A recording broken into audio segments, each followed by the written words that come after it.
How's it going, everyone? It is I, Anime Outlet, and this is part 2 of What If Deku Had Bond's Powers. And now, before we begin, I would just like to ask you all to please put your What If suggestions down in the comments section below. And now, let's begin. I see. Thank you for your time, sir, Aizawa would say before walking out of the building.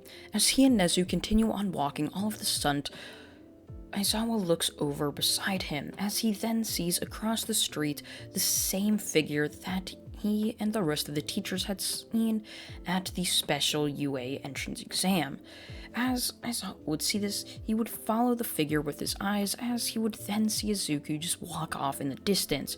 However, him and Nezu would both start to follow this figure. However, they would stay far enough behind so that it was unnoticeable to Izuku. As they would finally make it to the forest's edge, Izuku would continue on walking until he would make it back to his hut, as he would, and without even turning around, would tell both Aizawa and Nezu to reveal themselves. So, are you two gonna stay hidden there forever, or are you finally gonna come reveal yourselves to me?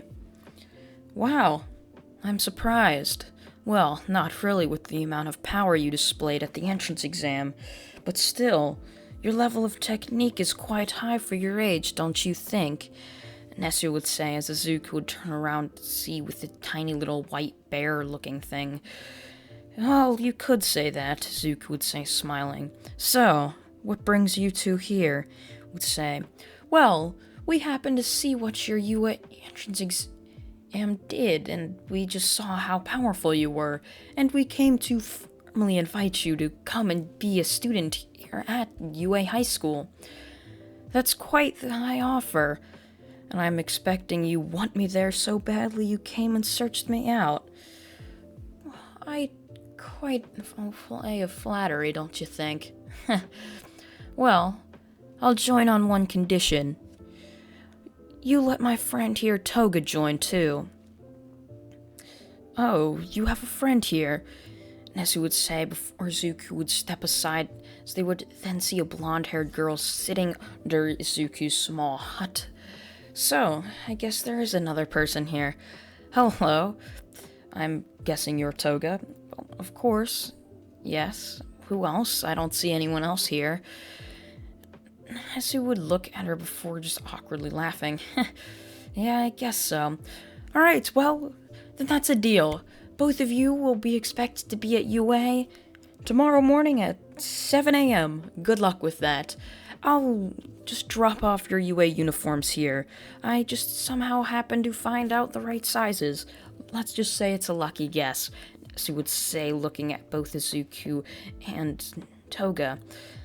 Okay, that's kind of creepy, but I'll let it slide for now, Izuku would say towards Nezu, who would only awkwardly laugh even more, before him and Aizawa would then end up leaving. We now see Izuku walking into school with Toga, as they would then sit down in the back of the classroom at their desks. Both of them sitting there, all of a sudden, they would then see the rest of their class end up walking into the room, as they would all then sit down. Good grief, you all took so damn long to quiet down, Aizawa would say walking into the room, as Izuku would then recognize the teacher, knowing that he was one of the people that came to invite him to come to this school in the first place just last night. As Izuku would be staring at the teacher, he would then point up towards everyone's PE uniforms. Alright, go to the locker rooms, get changed into these, and then meet me at testing site E. We're gonna be doing a test. Aizawa would say as everyone would nod their head before going off towards the locker rooms. Both him and Toga would be quite confused, having just had no word or map to themselves. Luckily, everyone else in their class was also confused. So when Izuku pulled up as the latest person to the locker rooms, everyone else just didn't care, as they were all late too. Once everyone was changed, they would head towards testing round E, where they would then meet up with Aizawa, who would then toss a ball towards Bakugo Katsuki and would tell him to toss the ball as far as he possibly could into the distance. as would then wind back his fist, tossing the ball into the air, as Aizawa would then look down at his phone. 750 meters. That's quite good. Oh, wow, this looks like so much fun, someone in the crowd would say, causing Aizawa to turn toward them with a sharp glare. What was that? Do you mind telling me who happened to say that? Aizawa would say, as all of a sudden everyone would step back to reveal a pink-haired, alien-looking girl standing there with her fist pumped in the air.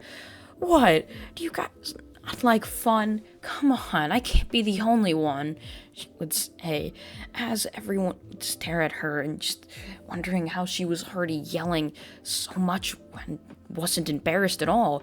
Everyone was still new to each other and had no clue who anyone was.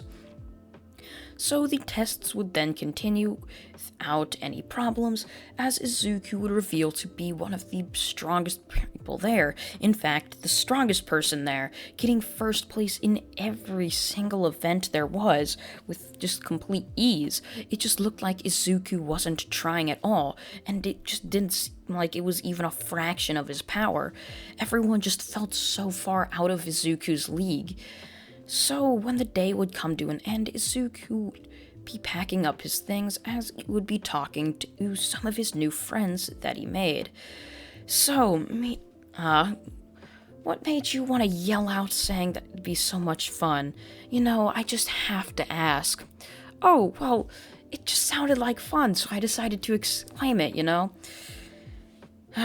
You are quite an interesting one, Izuku would say, shaking his head.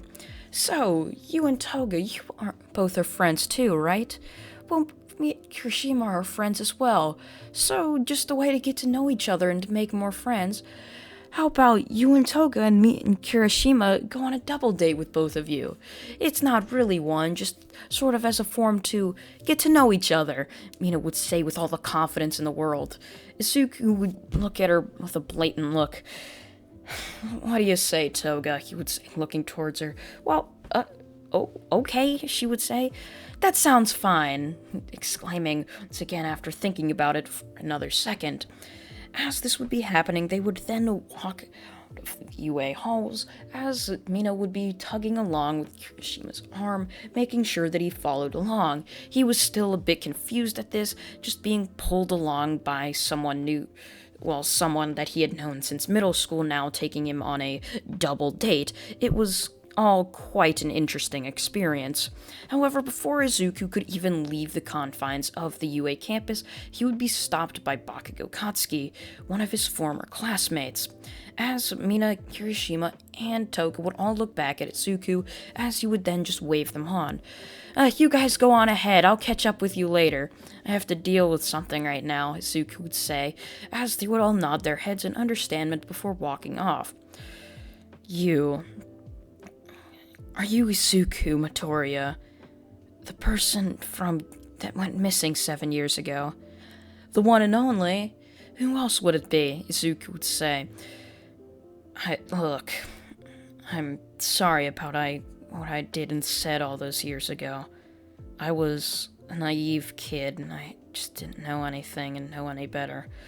I was just so hungry for the attention and saying those rude things about you.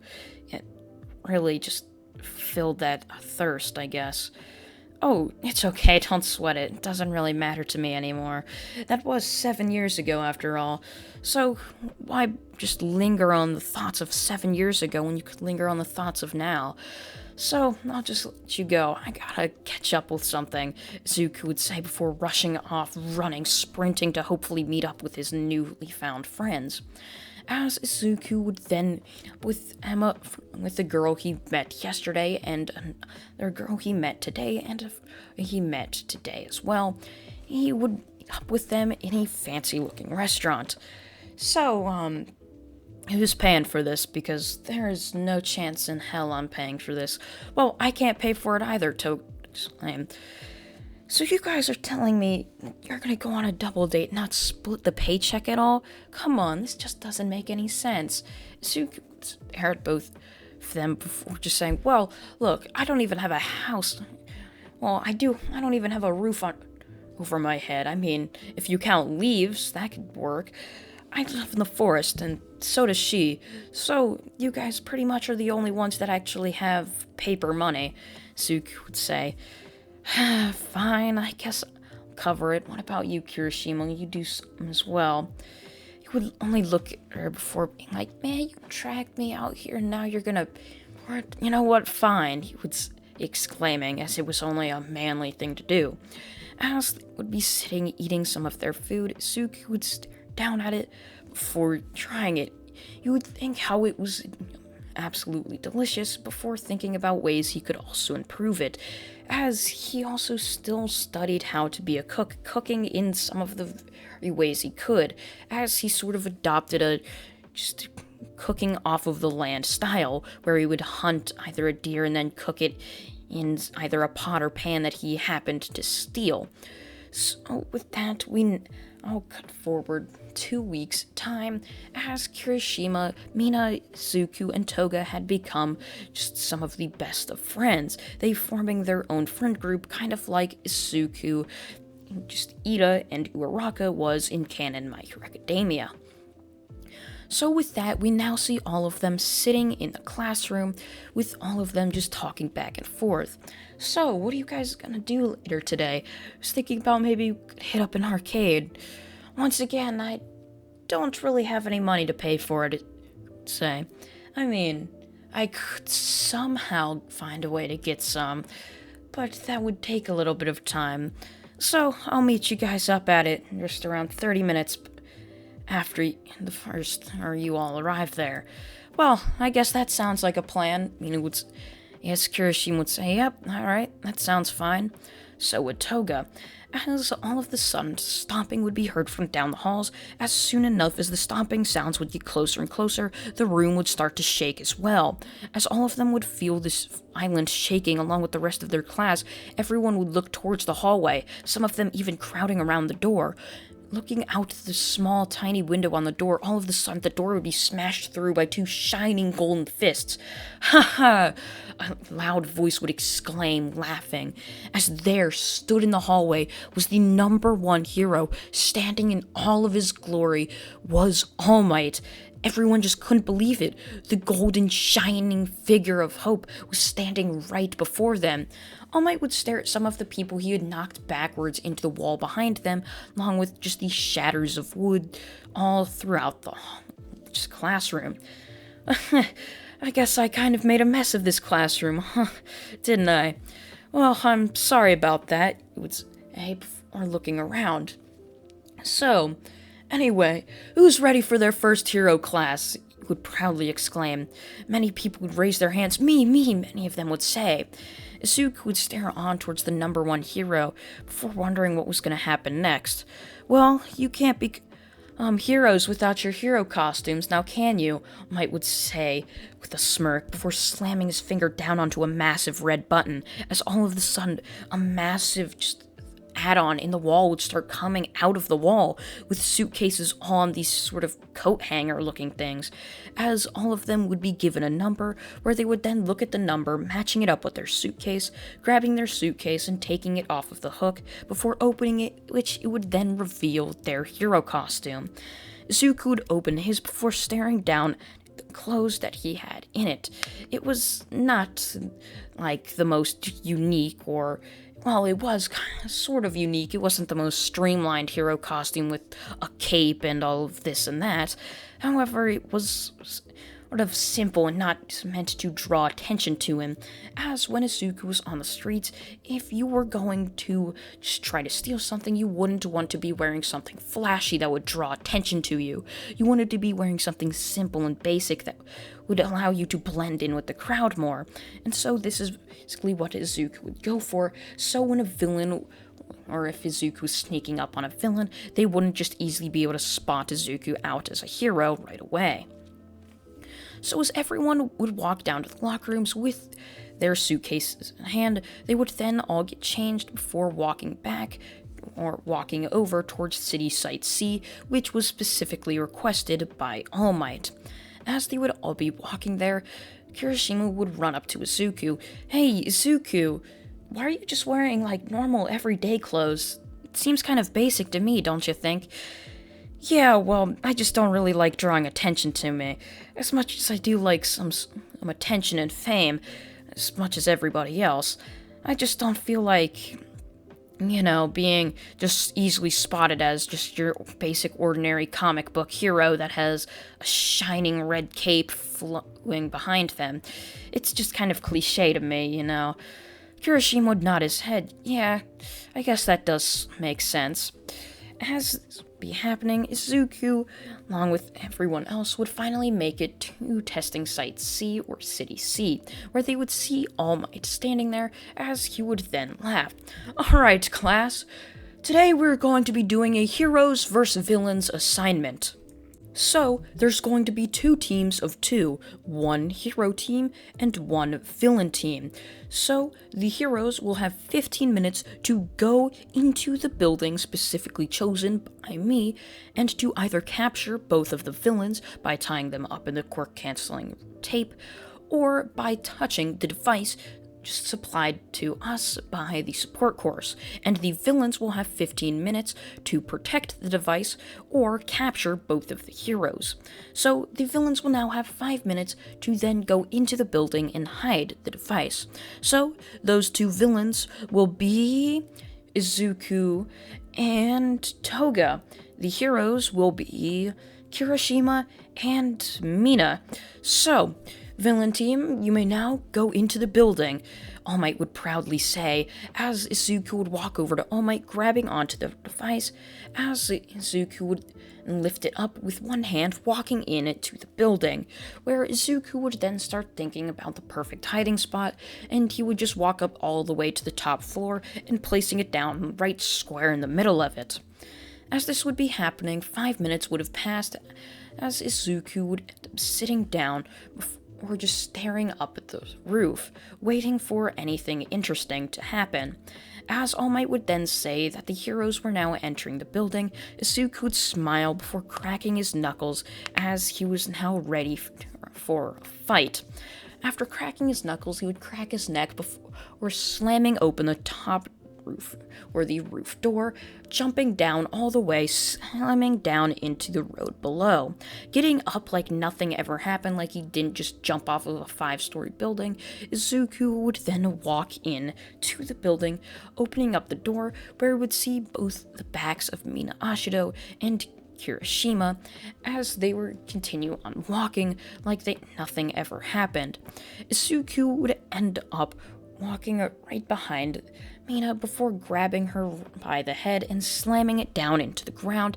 As Kirishima would see this, he would use his quirk Harden before going in and punching Izuku right across the face, as this would give a scratch right across Izuku's face.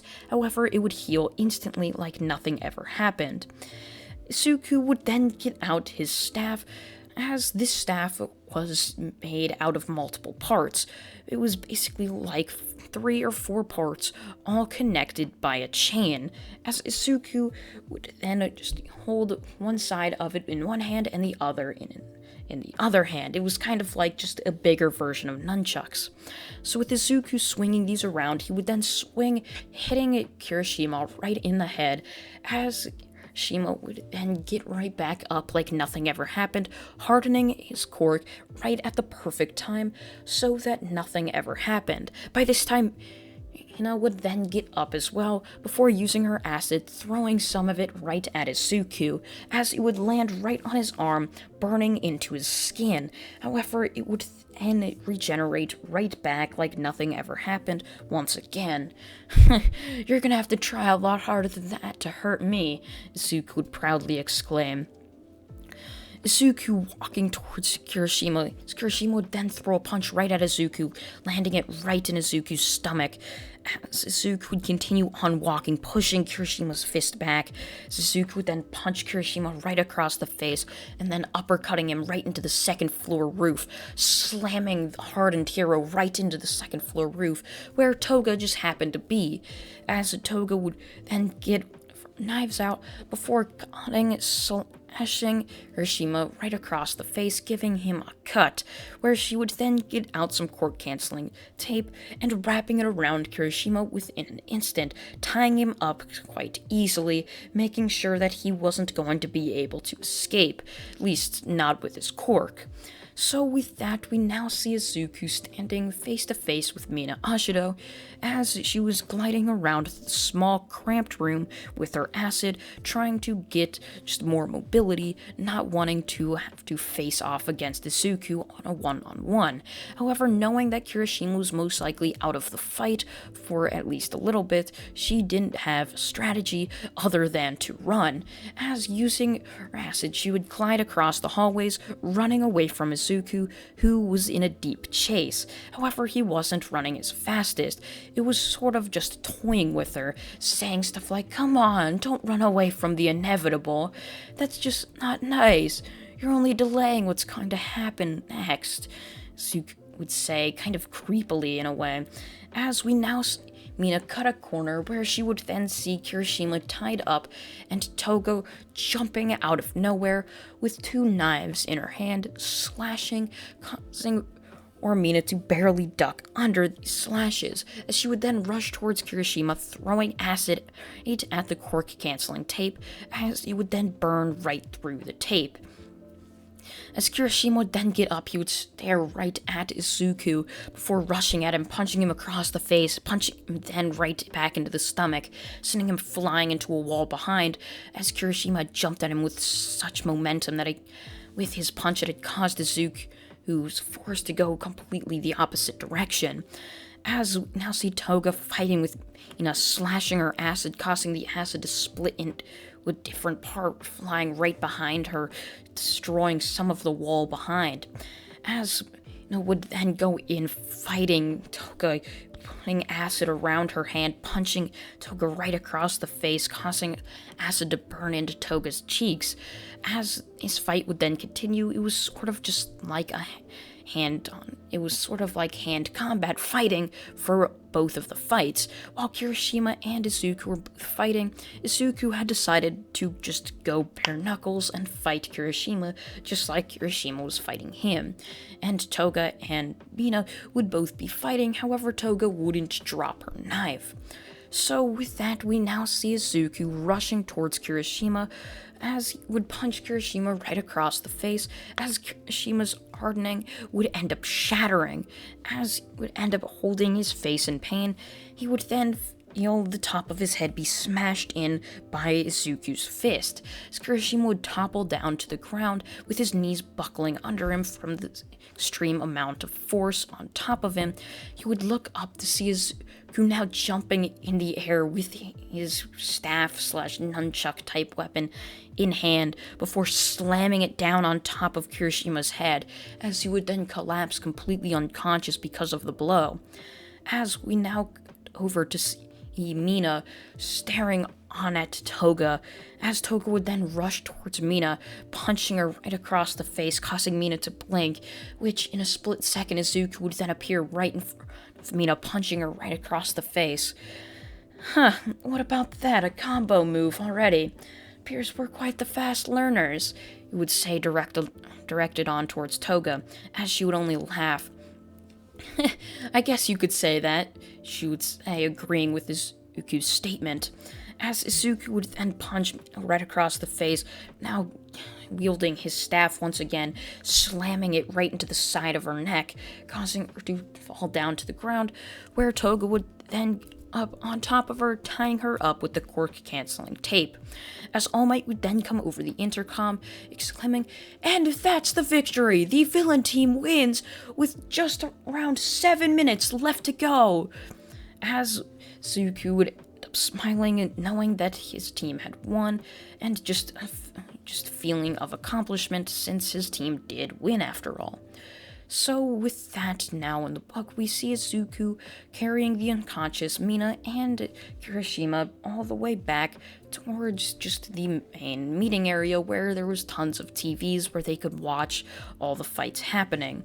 Izuku would drop them off, where a recovery girl would then take them from there to go give them healing, as All Might would then ask a question. So, did anyone notice anything about that fight? Momo would raise her hand before saying that both Toga and Izuku used teamwork to defeat both of them quite quickly. They also separated both of them, causing them to fight each other one-on-one due with each other's skill sets and power level. All Might would nod his head in agreement. Yes, it was quite the smart move to split both of them up. However, the team of villains also split up. So, in a way, it was kind of evening things out. It wasn't the best of strategies, but it did work after all, with the villains getting the victory. Alright, next up, the next team will be, All Might would say, as we now cut forward after the day had ended with Izuku and the rest of the class being dismissed. Izuku, basically already in his normal attire, he would end up walking into Recovery Girl's office. Sup, Mina? Sup, Kirishima? I guess that arcade thing's gonna have to end today, won't it? Oh, no. I'm sure we'll still be able to get up and do it, she would say before getting up of bed. Recovery Girl would rush in. Whoa, where are you guys going? Both of you have to rest up. Oh, come on, Recovery Girl. You can't just let this slide one time, Mina would say, just in a disappointed saying, as Recovery Girl would only give her that look that said, really? Just really now? As Mina would laugh. I just want to hang out with my friends, you see? I'm not going to be able to do this in 40 years when I'm like your age and sad and lonely, you know? Izuku would stare on at Mina. It's like, you really could have worded that better, but okay, Izuku would say before walking off as Mina would try to catch up with him. So would Kirishima, as they would then catch up with Izuku and Toga. So, we still going to the arcade then? Yup, ready as ever.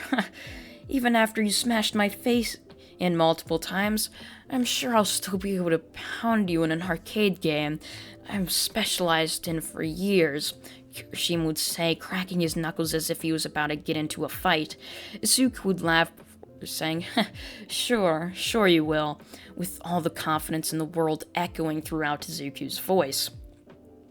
We cut forward to see three of the just now group of heroes at the arcade, with Izuku just looking around in the streets before he would end up just grabbing someone's necklace with ease before walking over towards the arcade, slamming the necklace onto just the table where the seller would just give you tokens or whatever, this and that.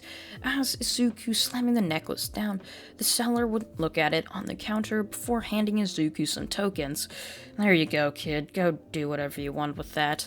Izuku would then meet up with Mina, Kirishima, and Toga, where they would then end up playing their games, as we now see Izuku facing off against Kirishima, as Izuku will be facing off with him in sort of like a Mortal Kombat Street Fighter game, where we see Izuku getting his ass absolutely just destroyed by Kirishima in this arcade game.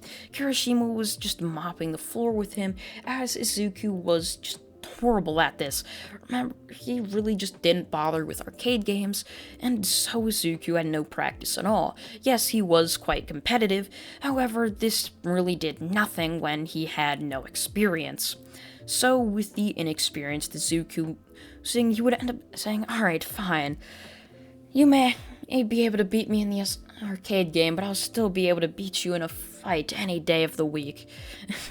You have me there, but I'll always have this game to come back onto, Kirishima would say, as Izuku would nod his head. As the day would come to an end, Toga would walk back towards the hut. However, Izuku would say, and he was going to stay there for a little while, as Izuku would be practicing that game over and over and over again, wanting to be able to beat Kirishima. Izuku had locked in the thought of beating him because of just his competitiveness and just his want to win. So with that thought, Izuku would continue on practicing all night. The arcade owner really didn't see a problem with this, just saying, go knock yourselves out, kid. I really couldn't care less right now. This business is failing anyway. This arcade's shutting down in just about a month, most likely. So you do whatever you want. It's on me. He would say with a depressing gaze on towards Izuku. Izuku would sadly look on towards him because of his financial problems, which he could kind of see himself within the arcade owner, as the arcade owner had some financial problems, not being able to keep his business afloat, while Izuku just couldn't even buy a simple loaf of bread, having to steal to be able to get some money to legally buy anything. So with that, the day would finally end up coming to an end along with the night, as after the school day would end, Izuku would offer to 1v1 Kirishima in that arcade game once again, as Kirishima would agree, wanting to beat Izuku once again, having just lost to Izuku in a training match that they had to do with All Might in the hero course or hero class. So as they would walk up to the arcade, Izuku would then put in some of the tokens before they would start to fight in the arcade game. However, Izuku would easily defeat Kirishima after Izuku had grinded the game for over 12 hours, learning all of its techniques and just ways you could easily beat it, or glitches or cheats. So with that, Izuku made sure to use full ability of all of this, easily being able to defeat Kirishima. Kirishima did pose some of a threat if Izuku wasn't paying attention. However, with all of that practice, Izuku was easily able to defeat him, as Kirishima would then just ask, Izuku, how did you get so good at this game? Oh, it's a trade secret after all. It's also a family secret, so I couldn't tell you, Izuku would say, as he would then decide, alright, I'm gonna call it a night. I'll see you guys tomorrow, he would say, waving goodbye as Kirishima with basically just tears. Come on, you can't just leave me hanging like that. You gotta tell me how you got so good at the game, he would say. However, Izuku would only laugh. Not gonna happen, Kirishima. As we now see Toga and Izuku sitting in the hut. So, Toga, I have a question for you. Yes, Izuku? What's that? Look, we've been sleeping next to each other for a while now. So, plus I've also developed some kind of feeling for you. So what do you say dating a try, How about that? And that is where part 2 of What If Deku Had Bond's Powers comes to an end. I hope you all did enjoy it, and if you did, please consider subscribing, as it really does help this channel out, and you can even be notified when the other parts of the series do end up coming out. I thank you all for watching once again, and goodbye.